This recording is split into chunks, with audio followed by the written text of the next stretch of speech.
متوجه شد که من اشتباه کردم.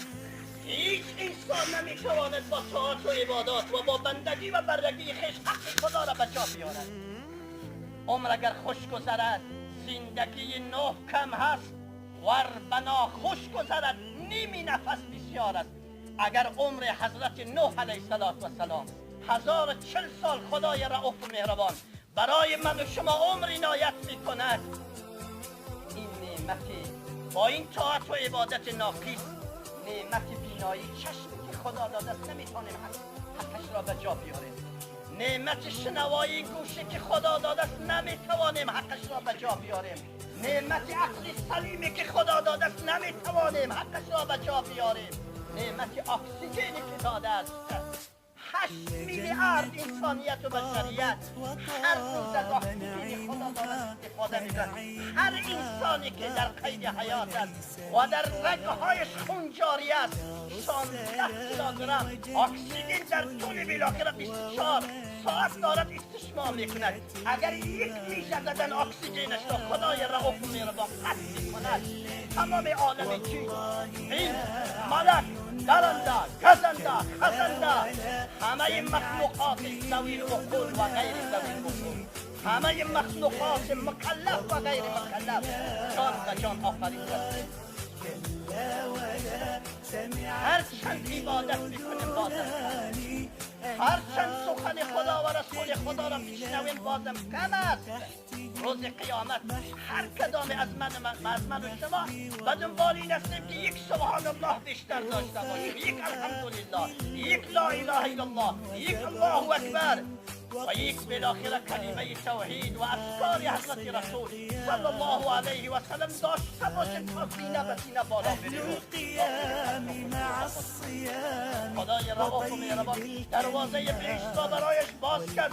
وقتی که نعمتهای بهشت را دید، عزیزان دل، اون نعمتهایی که چشم از دیدن خاطر، گوش از شنیدن خاطر، زبان از گفتن خاطر، عقل از تعقل خاطر، فکر از تفکر خاطر، قلب از تفکر خاطر هست، دهانش توب شد، شیفته بالاخره نعمتهای بهشت شد. گفت خدای اگر بهشت مرا نمیبری، از همین اعراف مرا به زمین بهشت ببر، به سر زمین بهشت ببر. خدای رؤوف و مهربان سر زمین بهشت ایشان را قرار داد. وقتی که نزدیکتر شد اشتهایش بیشتر شد، شوقش بیشتر شد، رغبتش به نعمتهای بهشت بیشتر شد. گفت خدایا وسط زمین ما را اجازه بده، وسط زمین بهشتش بردن. گفت خدایا به نزد دروازه بهشت، بیرون از دروازه بهشت ما را اجازه بده. به نزد داخل دروازه بهشت بیرون ایشان را بود. وقتی بیرون بود نزدیکتر نعمتهای بهشت را دید، شفت شد. گفت خدایا هم یک قدبار داخل دروازه همین سینه و سینه ایشان را خدای رؤوف و مهربان بور داخل بهشت کرد. الامام بین الخلق. از این لحاظ از تشریح جنازه باید بترسیم، از سخن خدا و رسول خدا باید بترسم که روز قیامت در میزان ترازو به نفع من قرار میگیرد یا بر ضرر من شاهد بود. این برای اعلای کلمت الله است یا احیای سنت سنیه رسول صلی الله علیه و سلم است یا نیست. این برای ریاض یا تظاهر، برای خودنمایی است یا برای بینامدنی. این روز قیامت یا طوقی از طوق لعنت به گردن من هست یا باغ از باغهای بهشت برای شما. این گوش کردنم روز قیامت یا طوقی از طوق جهنم هست یا باغ از باغهای بهشت برای شما. الایمان بین الخوف و الرجا. از این لحاظ عزیزان دل، بترسید از خدای رؤوف و مهربان، از قدمتان، از گوش کردنتان، از نشستنتان، اما امیدوارم به رحمتهای واسعه و رحمتهای بیکران و بیپایان خدا. نامید از رحمتهای خدا شیطان از بنده باید همه وقت امیدوار باشد. لا تقنطوا من رحمت الله ان الله انه ارحم الراحمین. از رحمتهای واسعه، از رحمتهای بیکران و بیپایان خدا نامید نباشد. خدای رؤوف و مهربان ارحم الراحمین، رحم کننده تمام انسانیت بشریت. در آستانه تشریع جنازه گل هر سبد مادران بالاخره ناحیه کوی بشم مادری که عزیزان سین سالش به همه شما مشخص است از روی پاسپورتی اون زمان اگر بگیریم 116 سال عمر دارد. اما با توجه به این که چندین بار با این هم صحبت بودیم هم کلام بودیم می گفتی که اون زمان بالاخره پاسپورت شناسنامه را سریع فرصت نمی گرفتیم چندین سال ها می گذشت و بعد موفق مطابق حساب و کتاب خودش 130 سال مطابق حساب و کتاب خودش 130 سال مطابق شناسنامه 116 سال خدای رؤوف و مهربان برایش عمر زرین عنایت کرد عمر پربار و پربرکت عنایت کرد جای خوشبختانه و با کمال خوشبختی عزیزان دل این است که تا به حال محتاج هیچ کس نبود نیاز به هیچ کس نداشت دو چشم سالم بیناییش از یک جوان و نوجوان خوبتر بود دو گوش شنواییش از یک جوان و نوجوان خوبتر بود زبان پرفصاحت و پربلاغت داشت دست پایشم سالم فقط جسمش لاغر شده بود و کمرش خم شده بود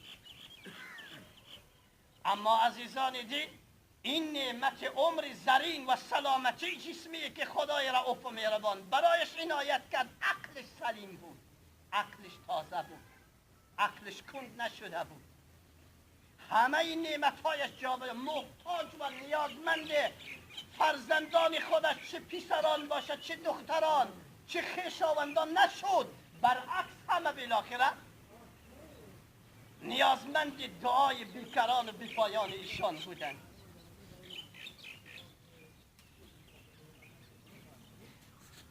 و از روزی که عزیزان دل ما آشنا هستیم با این از طاعت و عبادات و بندگی و بردگی خدای رؤوف و مهربان خالی نبود همه وقت در حالت رکوع در حالت سجده در حالت قیام در حالت دعا و نیایش بود و به خاطر اعلای کلمت الله و احیای سنت سنیه حضرت رسول اشک از چشمانش و رخسارش همه وقت عزیزان دل سراسیر بود ایشان مادری بود که صغیره پرور بود دهها و صدها بالاخره جوانان و نوجوانان بی پدر و بی مادر پرورش داد و تعلیم و تربیت کرد و به کمال رساند صفهایتان را بگیرید عزیزان دین نزدیک بیایید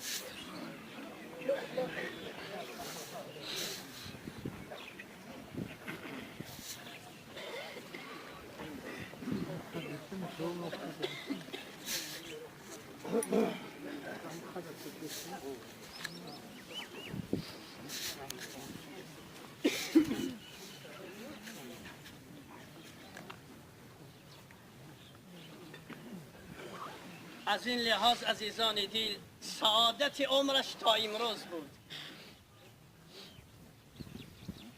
خدای رؤوف و مهربان دیروزم روز پنجشنبه بود ساعت 12 روز بود در مقابل قضا و قدر و تقدیر و رضای رب العالمین چاره جز تسلیم نداشت مصداق آیه و انتم حینئذ تنظرون قرار گرفت تکتاز دنیا حضرت عزرائیل علیه السلام را با لشکری خیلی عظیم مشاهده کرد که به سویش حمله آور شد 4 طرفش سنگر گرفتند شمال جنوب شرق غرب جلو بالا دیگر راه فرار نبود و هیچ کس هم قوه و قدرتش نمی رسید که این را بالاخره نجات میداد همون عمری که خدای رؤوف و مهربان در کتاب لوح المحفوظ نسبت به ایشان رقم زده بود دیروز ساعت 12 روز پنجشنبه مایل به روز جمعه فرا رسید و ما یعمر من معمر ولا ینقص من عمره الا فی کتاب اون چیزی که در کتاب لوح المحفوظ رقم خورده بود امروز متحقق شد امروز عزیزان دل ثابت شد از این لحاظ حالا حقوق الله عرضم به حضور شما که هرچی بود از طاعت و عبادات، بندگی و بردگی، ظن المؤمنین خیرا، ما نسبت به مؤمنین و مسلمین گمان خیر داریم. قاضی به ظاهر قضیه قضاوت میکنه، فتوا میدهد، باطینش خدا میداند، باطینش دست خدا هست. از لحاظ ظاهری عزیزان دل با خدا راست بود، کجی نداشت، مشکل نداشت، در احکامات خدای رؤوف و مهربان طبق سنت سنیه حضرت رسول صلی الله علیه و سلم اونطوری که باید و شاید مشکلی را مشاهده بکنیم نکردیم. الانسان مرکب من النسیان والخطا. اگرچه انسان بالاخره از خطا و بالاخره فراموشی بری نیست، پاک نیست، اما فقط به گردنش مانده است. عرضم به حضور شما که حقوق العباد، حق بندگان خدا، اگر کسی از این مادر عزیزان دل طلبگاری هست، قرض بالاخره هست، طلبی دارد از این، یا شاید در این سینی که بالاخره 130 سال یا به اصطلاح بالاخره شناسنامه 116 سال عمر داشت، شاید فراموش کرده باشد، در ذهنش نمانده باشد.